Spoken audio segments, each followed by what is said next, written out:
cannot. So they're definitely in a battle. Yeah, so as a result, here we are, both players ready. Jensen on your left, Cox on your right. We got Jund versus Blue Red Flash. Blue Red Flash, the Matthew Costa build. Jund, the Pat Cox build, because Pat Cox is the Jund aficionado. Yeah. I talked to him a little bit before the tournament, asked him if he was playing Reed's list, Reed Duke. However, he said, yeah, with a few changes, which is pretty typical Pat Cox. Yeah, a little deviation here, Yeah. as Jensen's going to play Sulphur Falls, and he's going to cast an Augur Ball. Syncopate going to go to the grip. That may have been the first time I've ever seen an Augur Balls hit on camera. Yeah, it's rare.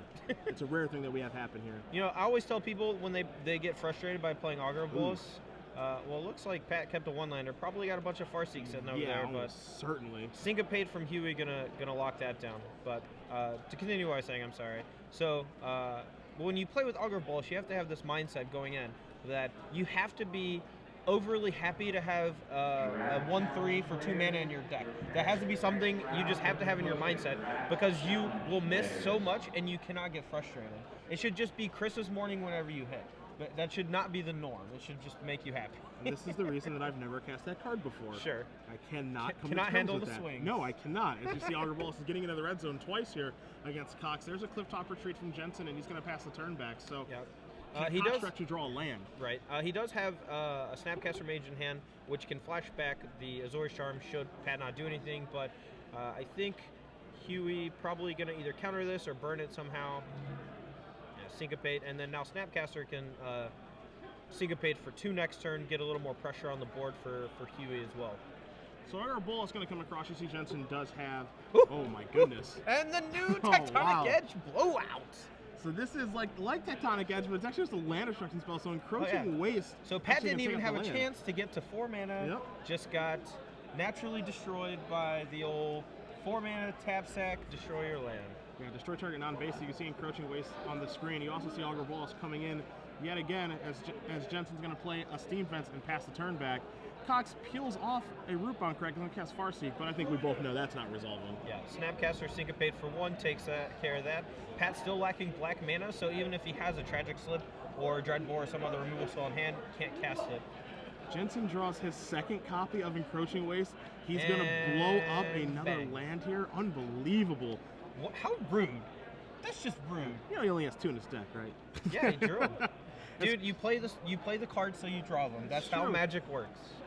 So, Jensen's going to untap. He's going to come in for 3, going to knock Cox down to 11 through a Pillar of Flame. We'll see if he has a land or anything here, because he can start to be on the burnout plan. You see a Pillar of Flame He's and a War actually Leader's at Helix. 8. Down We to 8. missed the attack from last turn, but make it 4. War Leader's Helix plus a couple of Pillar of Flames, I think that should be all she wrote. And so, Cox is going to concede the game. So, William Jensen going to win game number 1 over Pat Cox. Blue, White, Red Flash up a game over Jund. Again, Huey About kind of time. Huey kind I of hate like Jund. free rolling About right time. now. Yeah, I mean Jund. I don't think Jund has lost on camera yet today either. So Yeah, Huey, we were talking about that last round, me and Ari. yeah, Huey is the savior right now, trying to be the first one to derail a Jund deck here. As we're going to take a look at the sideboards, we're going to start with Pat Cox because he is going to be on the play this game. And outside of needing to draw lands, his options, they're actually plentiful, because we saw Pat play against Ali Antrazi playing Esper. He has 2 Duress, 2 Underworld Connections, 3 Liliana of the Veil, and then another Rakdos is returned to bring him up to 3 after sideboard, Yep. able to side out a healthy amount of his removal. Probably wants to leave some in to take care of Restoration Angel and Augur Bolas. Right, and usually the instant speed ones, you know, things like Dreadbore can come out. Although Putrefy and Doomblade, maybe leaving like 2 to 3 of those. I think Tragic Slip can definitely come out, and probably the Abrupt Decay. So, like you said, does have a healthy amount of cards he can side out without a lot of drawback. You know, there aren't a lot of targets for those things in Huey's deck, namely just Restoration Angel. But again, that is one of his only way to win, so you want to be able to deal with it. And the rest of the cards in Cox's sideboard, 2 Pillar of Flame, 2 Barter and Blood, a Curse of Death's Hold, a Grafdigger's Cage, and a Tragic Slip. Not so much here. So those are going to stay at home, and as you said, that removal is going to come out. Yeah, Huey's deck, you know, he wants to keep in all the counter spells. There aren't a whole lot of counter souls running around right now in these Jund decks. Not really afraid of the rewinds, not really afraid of the syncopates or counter fluxes. I don't know why. Those cards are really good against them. Yeah, I think they're fantastic against them. So, you know, Huey does have access to 5 counter spells against Pat Cox in the main deck. The sideboard doesn't really have a whole lot going on for this matchup. It's possible he may want a few Oblivion Rings to take care of the opposing Garrix, the opposing Lilianas, since those can be fairly problematic. Maybe just Thundermail Hawkeye to get big. You know, once Pat Cox starts destroying his hand with things like Duress, he needs to have a finisher, and if he expects Pat Cox to board out a lot of removal, something like Thundermail could actually just take over the game. Yeah, and that's a strategy that we saw Matthew Costa employ a ton when we were at Grand Prix Miami.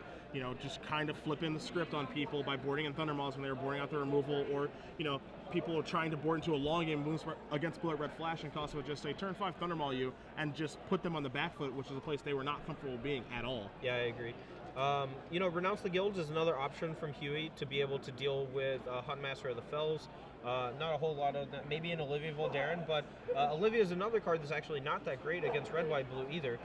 You know, if you try to cast it on turn 3 or 4, like off of a Farseek, you know, it's going to die to most removal spells out of Huey's deck. But yeah, other than that, you know, there's not a whole lot going on from Huey's side. His main deck is pretty well set up, I think. Yeah, so we'll see how it's going to go. I think I do think that this matchup does favor Blue Red Flash, especially with the setup that he is in Game 1. I think Game 1 he's going to be a favorite a pretty heavy amount of the time. Of course, Cox not playing any lands going to make it a lot easier. Yeah. But after sideboard, you know, Cox, again, the thing I like about Jund decks in Standard is that, you know, they're this Game 1 deck that hedges against everything, and then the sideboarded games, they can really tailor their deck to the matchup they're playing against. Yeah, I agree. And that is one of their strong suits. Another thing from the Blue-Eye Reds perspective is that not a lot of people are playing Slaughter Games anymore, and Slaughter Games is one of the most potent weapons for taking care of Sphinx's Revelation from these grindy mid-range decks, and Pat Cox not having access to it means he's going to be heavily reliant on Rakdos Return to pressure Williams' hand, as well as Duress to make sure that he can resolve his spells. Yeah, it's been a long time actually since we've seen Slaughter Games. You know, it was kind of big around the Invitational in December that Reduke won. That was kind of a strategy to be able to beat those Bant control decks, take the Revelations, make them play a fair game. Yep. But it's been a long time since we've seen Slaughter Games from Jund decks or just decks that have black and red mana. Yeah. Coming to play tapped land from Pat Cox means is either a Wolf Run or another coming to play tapped land. Luckily for him, it's a Wolf Run. So Farseek coming on the line, hopefully to threaten a Huntmaster on turn 3. Jensen gonna pay 2, and we're gonna play the Augur of Bolas game. Let's see if we hit. You know, maybe oh, that's a counterflux, not an Staticaster. I was very confused for just a second. But this is probably why Huey is 7-0, is because his Augur Bolas are actually that's what it is. spells. That's what it is. It couldn't be anything else. Nothing to do with possibly being one of the best players in the world. Has nothing to do with the rest of his deck. Yeah. As here is that turn 3 Huntmaster of the Fells that you spoke of. There's your Wolf token. Here comes your 2 life. So Cox going to move up to 22 as Jensen's going to untap. And he's behind on mana, behind on the board. So he's got some catching up to do. Yeah. It looks like he peeled a Glacial Fortress. I don't think he had another land to play for the turn. Maybe a Sacred Foundry hidden in there somewhere. Turn and burn, killing the Huntmaster. It's a good start. Yep. And tapped Sacred Foundry. A little bit of defense from this Augur of Bolas. Not really well set up against Wolf Run, but you're always happy if your opponent attacks and activates Wolf Run on turn 4 as opposed to, you know, deploying some large threat like another Thrag Tusk or another Huntmaster. So here is another Huntmaster of the Fells. Wolf token, 2 more life coming in. But if you're Jensen, you're probably pretty happy because you didn't have land plus Garrick Primal Hunter come into play. Yeah. So it kind of dodges the bullet there as Cox does not have a land, and we don't have a good look at his hand outside of another Huntmaster of the Fells as Jensen does draw a Sulfur Falls for the turn. So we'll see how he wants to navigate the next couple turns here. Yeah, so he's got a couple lands to play. It looks like there's a few red spells hanging in there. It looks like possibly a Thunder Mahokite. I know he's got the Counterflux, but it's unlikely he's going to hold up for it this turn because that'll allow the Huntmaster to flip, and it'll be much harder to deal with. Main phase Think Twice is going to hopefully prevent that, but holding up a Zorius Charm here to maybe protect from Kessig Wolf Run, maybe even put the Huntmaster back on top so he can Counterflux it on the way back down.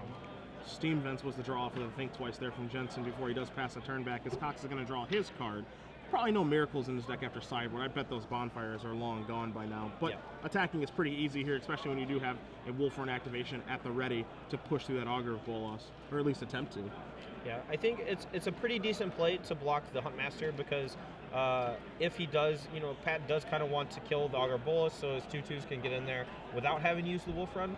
But Huey opting to block the Wolf. We're going to target the Wolf with the Azor Charm. This is going to prevent the Huntmaster from flipping and keep the Augur around to do a little more defense. So 4 damage going to get through. Augur going to pass back again. Cox without a 5th land, so Jensen's going to draw a card. He finds a Sphinx's Revelation. He's a little bit of ways from that. Yeah, I mean, you know, I don't think Sphinx's Revelation is necessarily the card you want to draw in this particular spot. All you want to do right now is, you know, empty your hand and then draw Sphinx's Revelation after that. Hopefully he doesn't get duressed over the next few turns because he's going to want to, you know, use most of his resources dealing with the Huntmaster of the Fells, or just trying to kill Packhawks with this Thundermaw Kite, and then refuel later after he's been attritioned out by the Jund player. So Thundermaw comes across, going to hit Cox for 5, put him down to 19. Doesn't look like Cox has a 5th land just yet. If he is, he's going to take his time before he plays it. Going to come across here for some damage, and we're not going to see a Wolf Run activation. So Jensen is now kind of on the aggressive end. Here is a duress that you spoke of. We're going to see a hand of another Thundermaw Kite, that counterflux that we know about, Sphinx's Revelation, and a Steam Fence. So now all of a sudden, and this is what Costa did so very well at Grand Prix Miami. Looks like a turn 2 clock to me. Yeah, just flipping it and actually becoming the aggressive deck instead of the pure control deck. Yeah, so probably going to take the Sphinx Revelation. It's almost 100% that Huey's going to be playing Thundermaw next turn as opposed to holding up for the counterflux. And the Sphinx Revelation, one of the easier ways for red, white, blue to overpower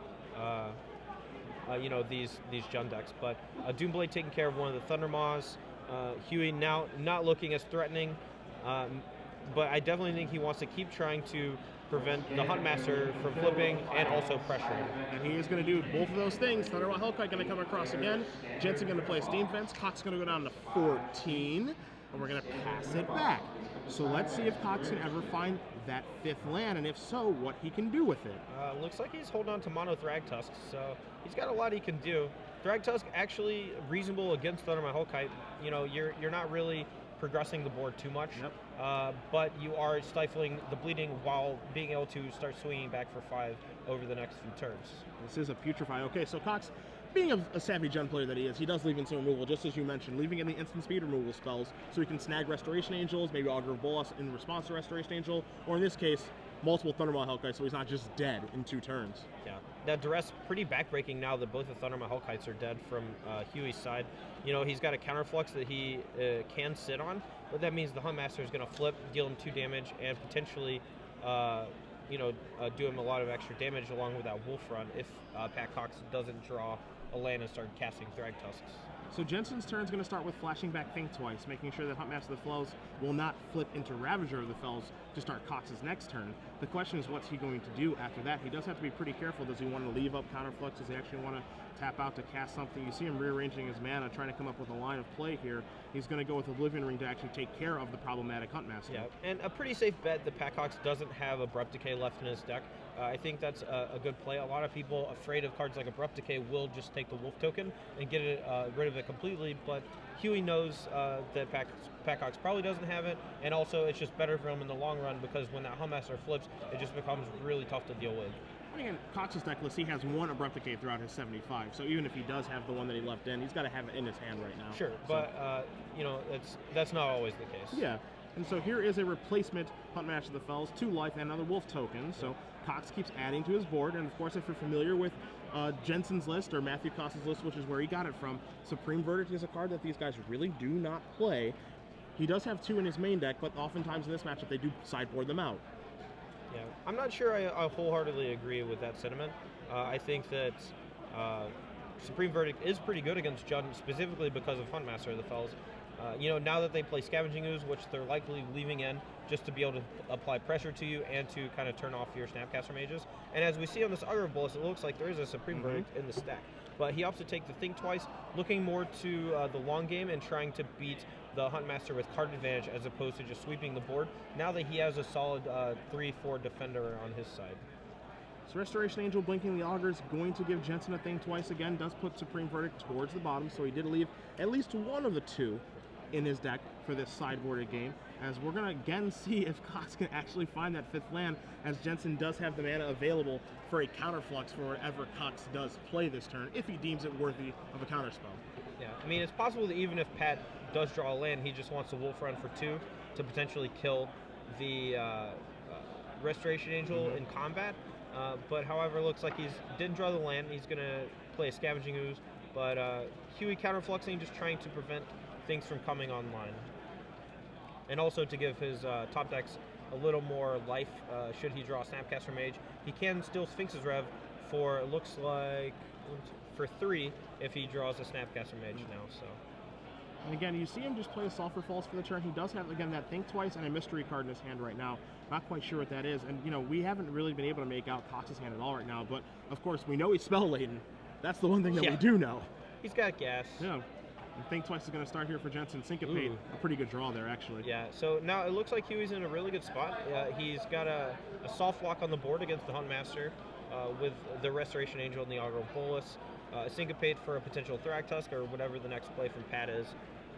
And a potential Think Twice flashback to allow Huey to keep the Huntmaster from flipping. So Cox finally with a 5th land in the form of Rootbound Crag. He's going to start his turn by attacking with Wolf tokens. So, Augur Bolus there, Restoration Angel there. Going to pump this Wolf to take down Restoration Angel. It's going to bite the dust. And that means he's not interested in casting a spell, so this is going to force Jensen to actually play something. This looks like it's going to be a Revelation for 3. You know, this is actually a smart play. He could have main phased the Sphinx's Revelation for 5, but he also wanted to make sure that Pat didn't play anything that was really backbreaking, so he was able to basically sacrifice 1.5 cards because he main phased the Think Twice in order to make sure that the Syncopate stayed online, and you know, he could have just countered something, then untapped and main phased it the next turn if he really wanted to. Sure. Since Pat opted to just Wolf Run, that gave Huey a window to draw a few extra cards, maybe draw some answers to what's currently in play. So of the cards that Jensen did draw, one of them is a Sphinx Revelation. He's going to start his turn by casting a Think Twice, so no flip for Huntmaster of the Fells. There is a War Leader's Helix, and you see a Hallowed Fountain pull towards the front of his hand as well. So he is cooking with gas right now as he plays a land and passes the turn back. Yeah, this game looking much better for Huey now that he did resolve that Sphinx's Revelation for 3. The Think Twice is obviously very good against Huntmaster because it's very rare that against, you know, a Think Twice opponent you're going to be able to flip the Huntmaster on your own turn as well as, you know, their turn. So it's really tough to figure out whether you should time walk yourself to trigger it. You know, Wolf Run makes it a little bit easier, especially when you're a little land light, not able to actually cast the spells in your hand. But now that he has 5 land, it looks like Pat's going to start playing Thragtusks and hope one of them lives, but it doesn't look like that's going to be happening. So Syncopate is going to take care of the first Thragtusk. There's an Overgrown Tomb for Cox, so he does draw back-to-back lands, going to pass the turn back. And I'm with you. I think if you're on Cox's side, it's time to start deploying those threats and run through this counterspell wall that you know Jensen has. Hopefully he doesn't have too many of them or Snapcaster Mages or what have you, but you got to get through this wall eventually. Yeah. You know, it's unlikely that Wolf Run at this point is going to do anything because of so many powerful instants from the blue-red-white flash deck. You know, Huey has War Leader's Helix in hand. I'm pretty sure he has an Azorius Charm in hand. So he can basically just play, you know, a draw spell on his turn. I guess it looks like he's going to War Leader's Helix on his turn now to, you know, he doesn't want it to flip, but he also wants to make sure that, you know, he has to play a spell, and I think that's the one he wanted to play. So he's going to play an untapped Hallowed Fountain. He's going to push himself down a little bit here and pass the turn back. Yeah, so in case he gets duressed, he played it so he could Sphinx the Revelation for 3 if that was the play the Pat Cox was going to make, was a duress this turn. Okay. So Cox going to draw a card, does have 6 mana, starting to be able to operate a little bit here, but it might be too little too late. We're going to find out. Yeah, Huey's sitting on a counterflux as well. I find it unlikely that Pat's going to be able to break through this wall of card advantage and permission. But again, Cox has kept his hand hidden, from both you and I and everyone at home. So we don't really know what he's working with. If he has a Garrett, Rakdos Return, Duress to kind of push another spell through. Not sure. So what you're saying is that he should show me what he's working with? I did not say that. That is, none of those words were said out of my mouth. As you see, Cox is reaching, and he's going to start with a Garrett Primal Hunter. Yep. I find it highly doubtful that this is going to stick. Yep. Counterflux from Huey's side, and looks like he's going to untap and have access to a gigantic Sphinx's Revelation, which should close the door on Pat, assuming that Huey doesn't draw every single land left in his deck off of the Sphinx's Revelation. And the Steam Vents untapped has got to be a sinking feeling for Cox, because you know that they wouldn't take 2 damage, they didn't have to, unless there's a Revelation coming. There's it's almost either nothing a Revelation or only a Snapcaster Revelation. Yeah. It's Revelation based. Yeah. That's for sure. Especially when they don't count their lands first, you know, to make sure, like, maybe he wants to cast Aetherling and then hold up a counter spell or something. No, he just land go. Your turn. I'll take 2. That's fine. So Cox taking a look at his hand, trying to figure out what he does want to do here in a very, very difficult situation here against Jensen. The problem here is that one guy can probably Rakdos Return for like 4 or 5, but the other guy can draw like 9 cards. Yep. So even if he does draw every land in his deck, he can discard those and keep all the good ones. Yep. He can do that. Cock's going to tap 5 mana. He's going to go for a Thragtusk. Not terribly confident about it, but it is going to resolve, so he's going to go up to 21. He's going to add a 5/3 to his board. But Huey, he was going to be around that 21 area as well in just a moment. Yeah. Because there's a Scavenging Ooze. Yeah, that's fine. Too. That's fine, man. Let's see if we can hit one of those 2 Supreme Verdicts, maybe clear the way, and then maybe start getting some Restoration Angel beats in. Maybe finish him out with a little bit of War Leader's Helix Snapcaster Mage action. 8 cards are coming from Jensen. Maybe it's going to be 7? No, it's 8. Okay, that's 8. There we go. Yeah, he put one back and wants to make sure he has the right number. Yeah. So don't want to get a game loss for drawing extra cards here. That would be deplorable. Yes. Especially with his Hall of Fame chances on the line. Yeah. Never want to draw extra cards. So he's going to untap after drawing 8. He already had 1, so that's going to be 9. It's going to make it 10. Restoration Angel. It looks like Turn and Burn can take care of that Thragtusk pretty easily. A Moorland Haunt should give him a little bit of staying power against, all the removal left in Pat's deck. in comes Augur Boss. Good bluff. Yeah. Good bluff. Yeah, pretty sure it's just Supreme Verdict, before he wants to play his Angels and stuff like that, so. Okay, so he's going to turn. It looks like he's going to turn and then Verdict, or burn and Verdict, whatever. No, he turned in, or either way. I guess it didn't matter. Yeah. Didn't matter. Had turn and burn. Still counts. Yeah, he's just going to pass the turn back. So, and the reason you saw him do that, kind of just use those spells, is because he just want to get the spells out of his hand and not have to discard. So here's a Farseek here from Cox. Great on turn 2, pretty meh every other part of the game. Dude, we were talking about how he was struggling for lands, and now he's just got plenty. Yeah, that's kind of how it works out. He's going to end up drawing some eventually. As here comes a Moorland Haunt activation. Going to remove a card. Going to put a 1/1 Spirit Token into play. See if we got any Tar Martells laying around. Man. And we don't. Sorry, Tom. Man, I'm actually kind of frustrated because neither Thragtusk has put a Todd Anderson into play. It's tough. Yeah. It's tough. Well, at least we've seen a lot of goblins out there today, so I understand. Oh, did we? There was lots of there was a lot of Kratos command last match, but they didn't use SETI tokens. Yeah. That's just embarrassing. I agree. I have to talk to some of our people here, maybe our directors, people who are working the floor. I don't know. Here comes an Augur of Balls. Is this one going to hit? Are we going to go 3 for 3? Oh, Brick. Reality! Brick City.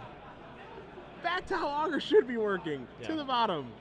So it's actually pretty interesting to note that Huey could have end of turn played a Restoration Angel to get in more damage, but he opted to wait a turn. So he just made a Moorland Haunt token, so he missed 2 damage, but he's able to potentially get an extra trigger off of an Augur of Bolus. And while it may not matter at this point because he's so far ahead, you always want to make sure that you don't, randomly lose because you made some very minor mistake 10 turns before the game ended. You're going to see a Rakdos return here from Cox. He does know about the rewind. Yeah. Jensen going to cast a Snapcaster Mage. He's going to target Counterflux. He's going to counter it with that. And depending on how much mana he has left here at the top of the screen, I think he does have enough to be able to cast Restoration Angel. But he's going to remove a creature, put a spirit into play, and keep doing damage that way. This is also kind of smart. He is playing around a little around Bonfire of the Damned by not putting his Restoration Angels into play. Sure. He doesn't have too many actual threats left in his deck. He has maybe 1 Thundermaw Hellkite, and then every creature left in his graveyard, as well as maybe like 2 Restoration Angels, I think. So, there's the small world scenario where Pat Cox has enough removal to actually kill every single creature in Huey's deck, and then ultimately deck him. But it doesn't look like that's going to be the case this match. So here's a Garrett Primal Hunter from Cox. He's going to try to resolve this. That's perfectly fine, says Jensen. Again, he does have that rewind in his hand, and Cox does know that. But this is going to go up. A Beast Token's going to come into play. We'll see if we have any Todds. As you're going to see Jensen count his deck. I bet you really $1 a Todd is not put into play. Decline. Just made it. Yeah. They have turtles. They don't have That's TAs. not you? Oh, yeah. Thanks, buddy. No problem. There's my boss, ladies and gentlemen. That's good burn. Here's a Restoration Angel. Pretty sure this War Leader's Helix Cummins is going to be a better burn. It's probably a pretty good choice. Okay, maybe he's just going to rev. Yeah. All right, so he's going to rev, get a little fine. deeper into his deck. Fine. 1, 2, 3, 1, 2, 3, 1. Plus 7 cards, plus 7 life for Mr. Jensen. And what he's doing basically right now is he's just closing all the doors on this game. And Cox realizes that he's going to concede the game. Olivia Valder in the last card in his hand. So Huey still having all these, still had this rewind, still had this Azorius Charm, he still had everything, and he still has more wins. 8-0 now for Mr. Jensen. He's going to win the match. Defeats Pat Cox 2-0. Eliminating him from top 8. Unfortunately for Cox, yes, eliminating from top 8, going to give him his second loss. But Blue Red Flash is now a lock for top 8. We'll see if Jensen's going to be the 1 seed or not. Tough loss and tough pairing for Pat Cox here too, having to get paired against Jensen, one of the better players, and does get the pair up where Jensen understands that Cox does have to play. So, Blue Red Flash, Huey Jensen, locked for top 8 now. Pat Cox, 6-2, one of the best young players in the world, but his second loss, unfortunately.